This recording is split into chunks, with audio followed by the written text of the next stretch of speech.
কিছুদিন পর পর সাংবাদিকদের ডেকে রাজ্যের পরিস্থিতি নিয়ে একই অভিযোগ ঘুরিয়ে ফিরিয়ে বলছেন প্রদেশ কংগ্রেসের মুখপাত্র প্রবীর চক্রবর্তী। সোমবারও তিনি কংগ্রেস ভবনে একইভাবে এক সাংবাদিক সম্মেলন করেন। স্বভাবসুলভভাবেই পুরনো অভিযোগগুলি তুলে সরকারের সমালোচনায় সরব হন। শিক্ষা ব্যবস্থার বেহাল অবস্থা, বেকারদের কর্মহীনতা, আইন শৃঙ্খলার অবনতি, নেশা কারবারিদের রমরমা, এই সমস্ত বিভিন্ন ইস্যু তুলে পুরনো রেকর্ড বাজান। তিনি বলেন, রাজ্যের 11,000-এর উপর শিক্ষকের জন্য শূন্য পদ রয়েছে। বিদ্যাজ্যোতি প্রকল্প চালু হলেই নেই ইংরেজির শিক্ষক। রাজ্য বেকারের সংখ্যা বাড়ছে, নেই কর্মসংস্থান। প্রবীরবাবু জানান, রাজ্যে নথিভুক্ত বেকারের সংখ্যা 3,15,000, নথিভুক্ত ছাড়া 8 লক্ষের উপর। রাজ্যের অপরাধমূলক ঘটনা দিন দিন বাড়ছে বলে অভিযোগ করেন তিনি, অথচ দোষীদের সাজা হচ্ছে খুবই কম।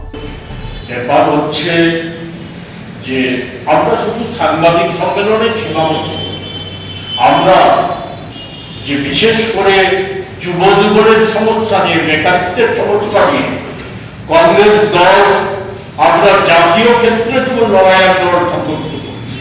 আমি বামপন্থীদের কথা বলতে পারবো না এখানে, আমরা লড়াই আন্দোলন সংগঠিত করছি।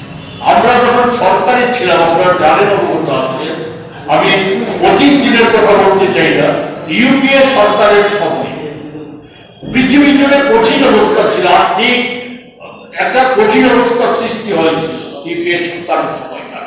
কিন্তু সেই সময়ে মনমোহন সিংজির, আমাদের যে প্রধানমন্ত্রী, ওনার নেতৃত্বে যে সরকার ছিল, সেই সরকার কর্মসংস্থান বন্ধ করেনি, কর্মসংস্থান